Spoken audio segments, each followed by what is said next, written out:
আজ অনেক দিন পর তোমাদের সঙ্গে একটা ব্লগ শেয়ার করতে চলে এলাম।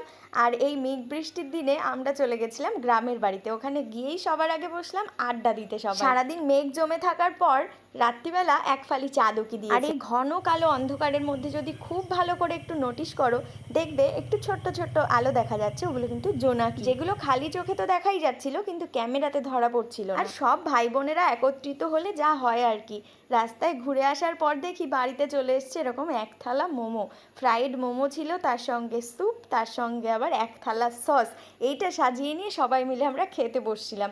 হঠাৎ করে ননদিনীর ইচ্ছে হলো ওই মোমোটাকে প্যান ফ্রাইড মোমো বানাবে। আর বলতে বলতে এই যে রেডিও হয়ে গেছে প্যান ফ্রাইড মোমো। দারুণ সুন্দর হয়েছিল এই রান্নাটাও।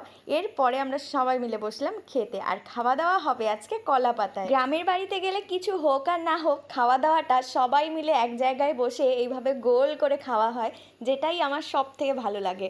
মেনুতে ছিল ডাল, সর্ষে ইলিশ, চিকেন, ভাত এবং বাসন্তী পোলাও। তো একটা আইটেম খেতে না খেতেই পাতে চলে আসছে আরেকটা আইটেম।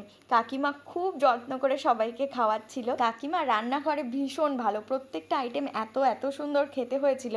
আর কাকিমার কিন্তু একটা রান্নার চ্যানেলও আছে। তো এইভাবে আড্ডা দিতে দিতে খাওয়াটা শেষ হলো এবং শেষ পাতে মিষ্টিটাও খেয়েছিলাম, ওটাও ছাড়িনি।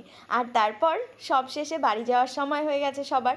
আর আসার সময় কাকিমার হাতের এই যে আচার কাকিমা আমার জন্য বানিয়ে রেখেছিল, সেটাও আসার সময় নিয়েছি।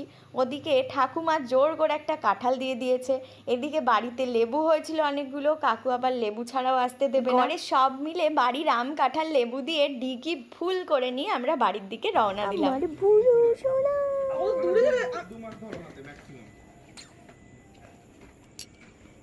আমার বুড়ো সোনা, আমার বুড়ো সোনা। এদিকে ওই বাড়ির থেকে বাড়ি ফিরতে না ফিরতে রাস্তায় দেখি আর একজন আমার জন্য অপেক্ষা করছে। ও কিন্তু কখনোই আমাদের বাড়িতে থাকে না, আসে একটু খাওয়া দাওয়া করে আবার চলে যায়। তো আসার পরে ওকেও বিস্কুট